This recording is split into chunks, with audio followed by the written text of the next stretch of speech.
And we used to do radio remotes every Saturday night. Oh, yeah. And they were all network in those days. Remember when I was a kid, we used to vacation, Frank, in Cape May, New Jersey, and one year you performed at one of the hotels in Cape May, which I think was kind of set that town on its ear that weekend. I remember that back in, I guess that would have been the early 70s, so not too far from Atlantic City, Cape May was. But those are great areas, and I know your dad, of course, with Atlantic City over the years, the 500 Club, wasn't that one of the places he got his early start, right? Well, not his early start. It was he was into his career at that point. But the 500 Club, as you pointed out before, in that period of time when he first joined with Nelson Riddle and Billy May and people like that, which was in the early 50s, the 500 Club and Skinny D'Amato, who ran the club, they were into a very large part responsible for Sinatra's resurrection. I know he would go back once a year, didn't he? Now, I know the club may have not been in existence, but he always went back to Atlantic City once a year to kind of honor that commitment, didn't he? Well, yeah, but primarily it was for the 500 Club. Right. And it was a shame because the 500 Club burnt to the ground in 1973. And it was really a terrible thing that, that the city had lost what was, in fact, a landmark. To this day, when you come off that Atlantic City Expressway and go to Atlantic City, there's one of the street signs there which says 500 Club Drive. Yep. And it's still there to this day. I know they did one of those specials on A&E, and I think they talked about the club burning down, and I think they said one of the few things that was unharmed was a picture of your dad that hung over the bar. So that was kind of a nice story through that. Let's talk just for a couple of minutes, Frank, about, you talk about the albums that your dad did. He was probably one of the first to kind of go to that concept of a concept album, I should say, right, where all the songs sort of told a story or had kind of a theme to it. Would you agree with that, or? Absolutely, I would agree with that. I always thought that was the way record albums should be made. If he did a sad song album, it was all sad songs. If he did a swing album, it was all swing songs. Mm-hmm. Then he had different vehicles, different formats, and those became known within the industry as concept albums. Yeah, you look at Only the Lonely. I mean, there's one that, if you feel a little down about yourself, listen to that, you'll feel better, right? Not exactly. When that record appeared, as a matter of fact, I recently did a concert in his town where he lived, very close to Palm Springs, California. And we did one of the selections off that album. And I said, this record, when it came out, that very famous black-covered record album, which even to this day comes back and forth off the selling charts once in a while, and it is this year 50 years old. Wow. And I said, this album, I always believed, should be sold in pharmacies by prescription only, because it could be lethal.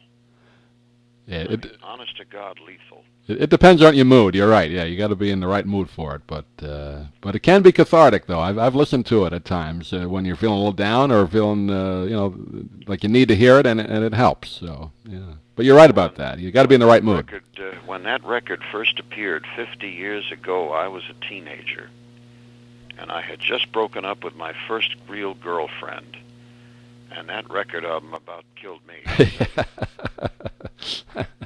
Well, you talk about some of the great songs. I was listening on the way over today to Sid's show, which we have on disc, and there was a 1959 live performance of One for My Baby from Australia. Well, he even says at the beginning of it, that's probably the best saloon song ever. And I know you're going to probably do it in the concert coming up, aren't you?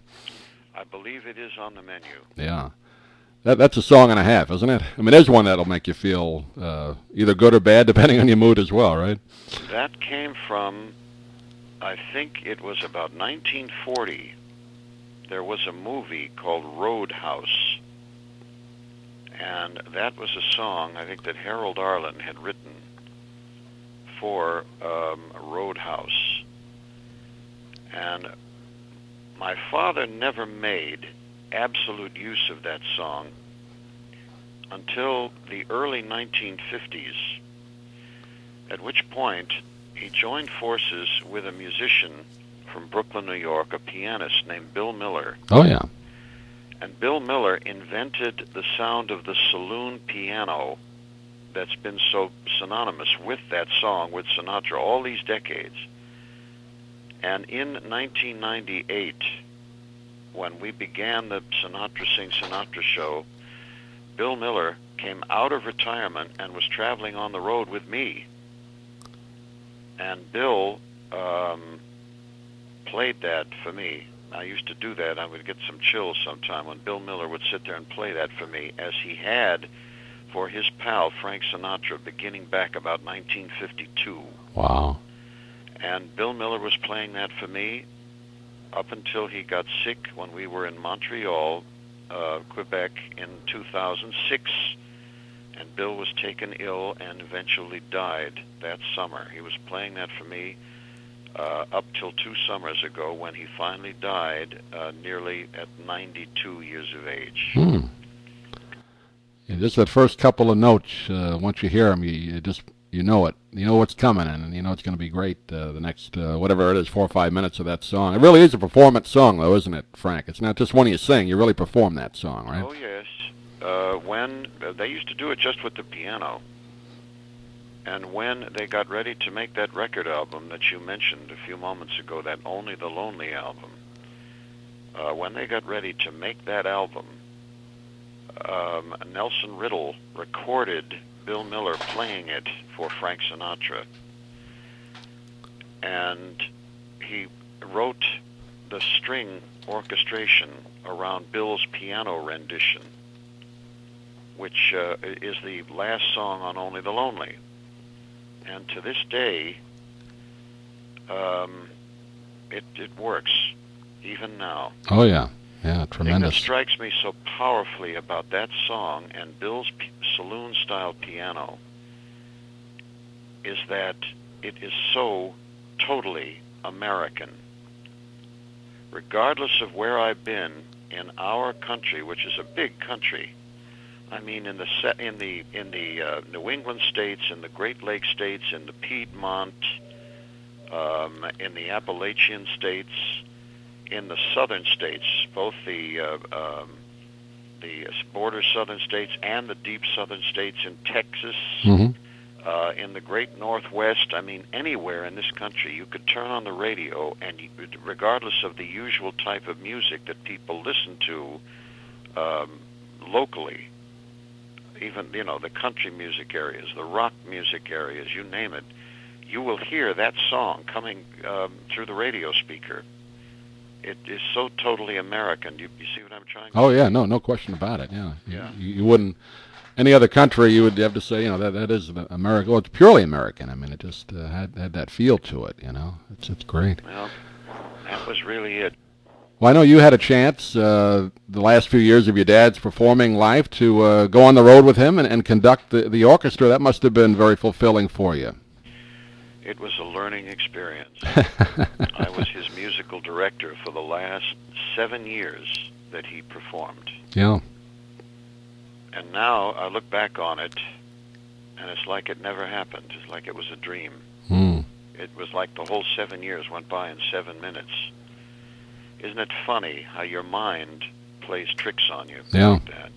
Well, it was great that he was able to perform into his, I guess, early 80s, and obviously the fans were always there for him. That was never a problem, but it was great that he could still do that and have you with him. I mean, that must have been nice, from the father-son perspective. Well, at the time that he hired me, which was in 1988, at the time that he hired me, he was very, very troubled by the fact that he couldn't find what he considered to be a good conductor.